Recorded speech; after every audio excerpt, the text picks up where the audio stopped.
Hi everyone, this is Sarah and I want to talk about mind and how everything is mind. And this may sound like a really vague giant statement, and yet actually this is the foundation of creating what we want.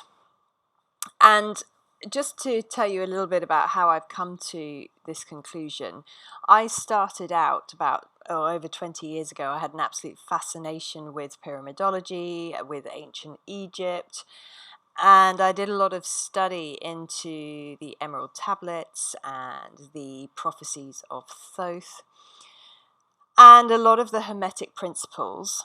And after that, obviously, I was attracted to many other things within the personal development field. And another channeling that talks a lot about mind is Seth, and obviously also Abraham Hicks, who you might be more familiar with. It is the absolute foundation of living a daily life of happiness and joy. And a lot of people talk about mindfulness as if this is always being zen, as if it's about stopping your thoughts or stopping the flow. And you know that I talk a great deal about momentum. So meditation, for example, isn't always about stopping the flow. It's about the art of allowing. And let's just talk about what I mean by mind. So everything that is a thought is energy, and it comes up from our unconscious mind. And yet, if we are in the moment, if we're fully present, we are actually able to notice the thoughts that we're thinking. So, I recently have been doing a lot of work on my Fast Core Life program, and the first stage of that is all about bringing you into your being rather than mindless doing or distraction. And the purpose of this is to build a really strong foundation so you can actually connect with who you are in the moment and identify the thoughts that you're thinking. Okay, so that's the first stage. Now, many people out there have only half the story. And what I mean by that is everything operates in cycle, everything operates on a scale. So naturally, because we have been conditioned and programmed to categorize our thoughts. So we'll think of a thought and then we'll go, ooh, that's a good thought, or ooh, that's a bad thought, or ooh, that's a positive thought, or that's a negative thought. Whereas actually, they're just thoughts, and all of them are part of the momentum of flow and the cycle of our spirit or our soul, or life in motion, as you might want to call it. So, the first thing we want to do, as I mentioned, is to actually identify what we're thinking in the moment. And if we can identify what we're feeling in the moment, this is even more valuable. Now, let me explain to you the reason why.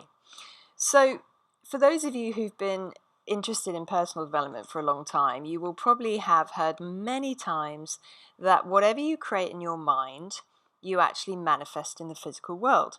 So whatever you focus on, you get more of, because we operate in a world of polarity, and effectively polarity involves magnetism, etc., etc. So if we are thinking thoughts that are unhelpful, and what I mean by unhelpful is that we are focusing on what we don't want rather than focusing on what we do want, what often happens is, funnily enough, we create that. Whereas if, for example, we wake up in the morning and we go, ooh, I feel a bit low energy this morning. Is there an emotion triggering that low energy? So low energy emotions are generally things like shame or guilt or sadness.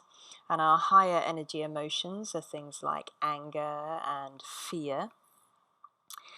So if we can actually be in the moment and say, oh yeah, I'm feeling a bit low energy. Am I tired? Am I physically tired? Did I sleep?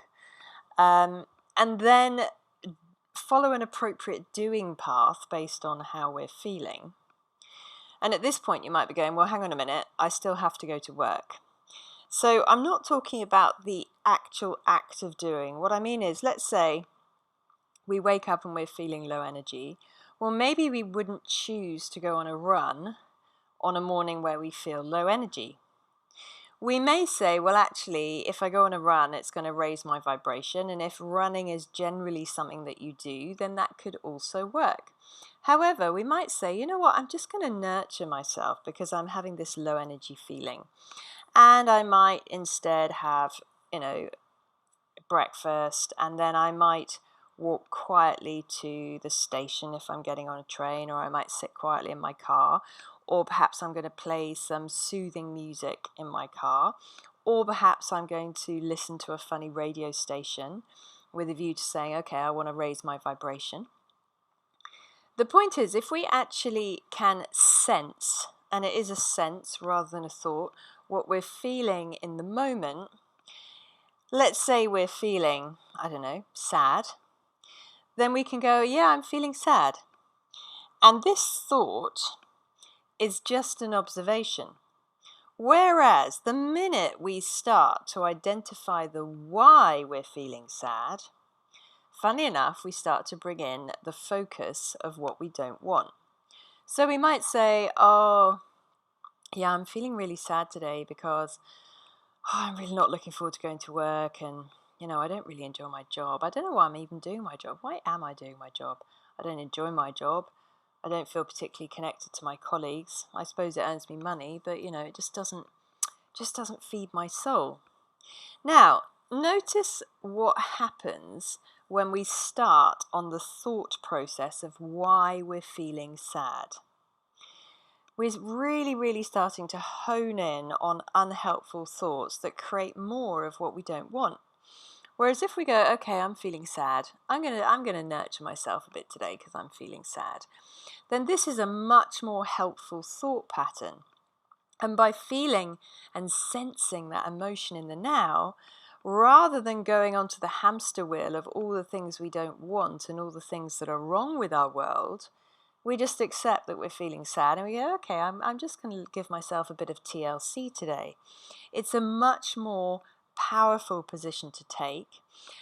Also, when we sense the feeling and when we use our conscious mind to go, ooh, that feels like sadness, okay, I'm going to nurture myself.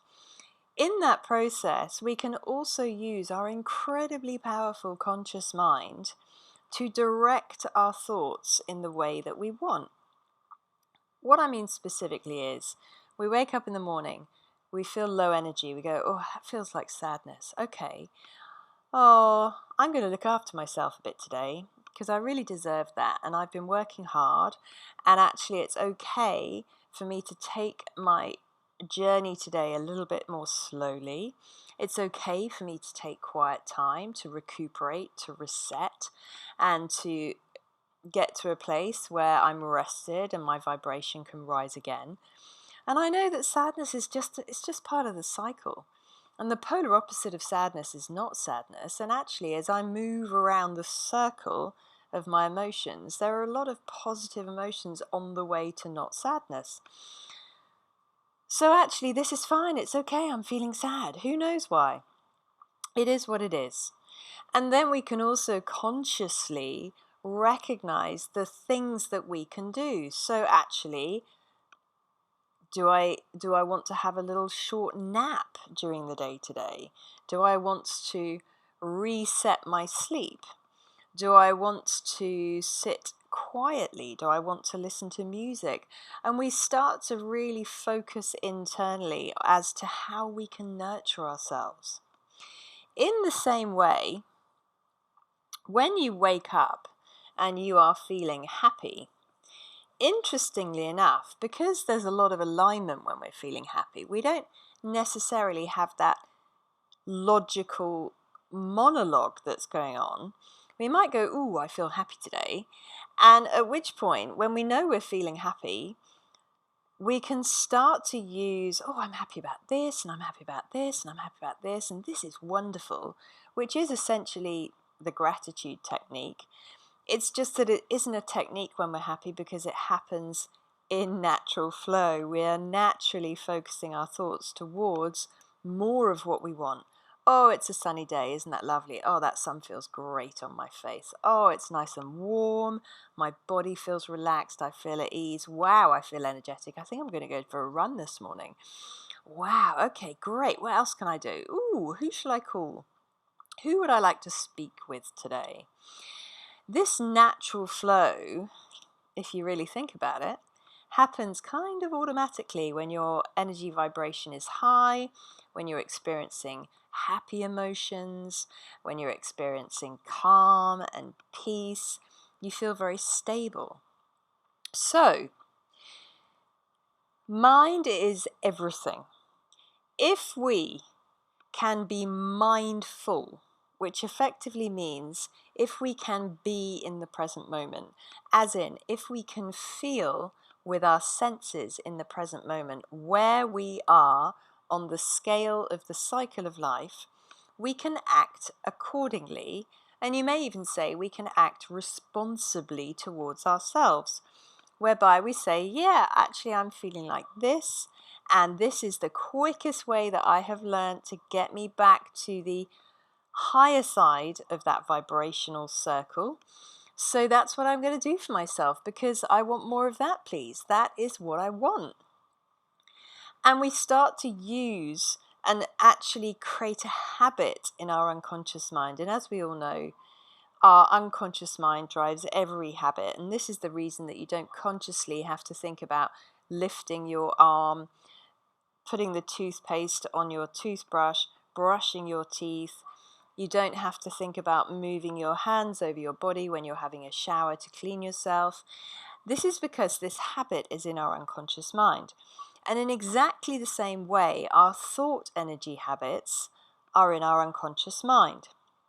So, if we are present when we wake up in the morning, we can use our senses to notice how we feel, and then we can use our conscious mind to direct our thoughts so that we are moving towards what we want. And if we do have an emotion which is uncomfortable or low energy, we can say, okay, good, so I'm feeling this. Okay, so be it, I accept that. There's no need to go on a long logical thinking journey of why am I feeling this? Because if we do, most frequently it exacerbates that feeling, it prolongs that feeling, and it stops flow. So we always want to be in momentum, and actually we are always in momentum. We just want to be in momentum towards what we want, rather than mindlessly allowing our conscious mind to hook us back to where we don't want to be, where we don't want to feel. So, be present in the morning. In fact, be present several times throughout the day. We can't always be present because often our unconscious mind is running programs, and this is a good thing because, this allows us to get things done. This allows us to multitask. This allows us to listen to the radio while we're driving to work. This allows us to look at something on our screen while we're doing something else. We like this multitask function. What I'm asking you to do is to notice when to use that multitask function and when not to. So, when we're checking in with ourselves in the morning, resist the urge to look at your phone and see what's going on externally in the world, because this takes our focus away from where we are. So focus on yourself, feel what you feel, acknowledge it, think nothing more of it, and then act accordingly. And this is the first step of the fact that mind is everything. And if we really want to create a life experience that is tailored to us, designed by us, it starts in our mind. Good luck with it. If you have any questions, drop me an email to sarah@sarahmerron.com. And happy days, focusing on what you want and learning to guide your conscious mind to where you want it to be, to where it can support you most.